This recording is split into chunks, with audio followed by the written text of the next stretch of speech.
वाच्य। बच्चों, आज आप सब वाच्य के बारे में पढ़ेंगे। आपने काल पढ़ते समय जाना था कि काल की पहचान क्रिया के रूप से होती है। क्या आप जानते हैं कि वाच्य की पहचान किससे होती है? नहीं जानते?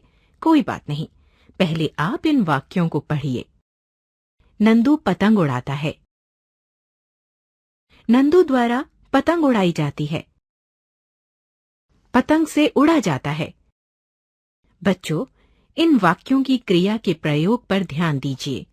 इन वाक्यों में क्रिया उड़ाता है का प्रयोग अपने कर्ता नंदू, अन्य पुरुष, पुल्लिंग तथा एकवचन है।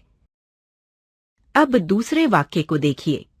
इस वाक्य की क्रिया उड़ाई जाती है से ये पता चलता है कि उसका प्रयोग अपने कर्म पतंग के पुरुष, लिंग तथा वचन के अनुसार हुआ है, क्योंकि इसका कर्म पतंग, अन्य पुरुष, स्त्रीलिंग तथा एकवचन है, तथा क्रिया उड़ाई जाती है भी अन्य पुरुष, स्त्रीलिंग तथा एकवचन है।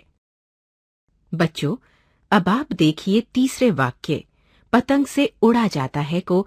एक तो इस वाक्य की क्रिया उड़ा जाता है से ये पता चलता है कि इस वाक्य में कर्म नहीं है। दूसरे, इस वाक्य में पतंग द्वारा उड़ने का भाव प्रकट हो रहा है, अतः इस वाक्य की क्रिया प्रयोग भाव के अनुसार अन्य पुरुष, पुल्लिंग, एकवचन में हुआ है।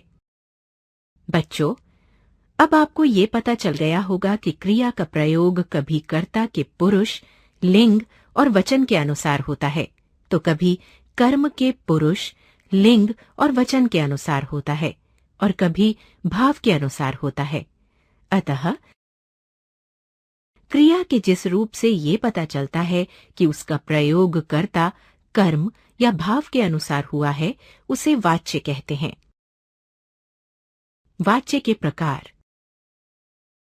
बच्चों, वाच्य के 3 प्रकार होते हैं: कर्तरी वाच्य, कर्मवाच्य, भाववाच्य। कर्तरी वाच्य। जिस वाक्य में क्रिया का प्रयोग अपने कर्ता के पुरुष, लिंग तथा वचन के अनुसार होता है, उसे कर्तरी वाच्य कहते हैं। जैसे राकेश चित्र बनाता है। इस वाक्य में क्रिया बनाता है का प्रयोग अपने कर्ता राकेश के पुरुष, लिंग और वचन के अनुसार हुआ है, क्योंकि यहाँ कर्ता राकेश, अन्य पुरुष, पुल्लिंग तथा एकवचन है, अतः ये वाक्य कर्तरी वाच्य है। कर्मवाच्य।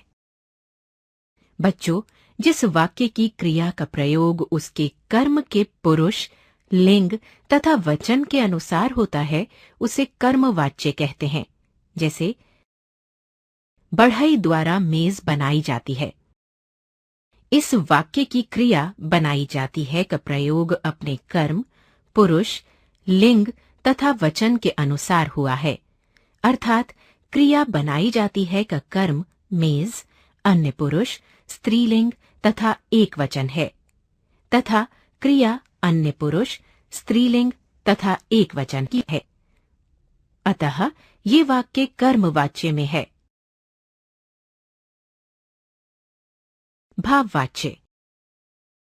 जिस वाक्य की क्रिया का प्रयोग भाव के अनुसार होता है, उसे भाववाच्य कहते हैं। जैसे नानी से टहला नहीं जाता।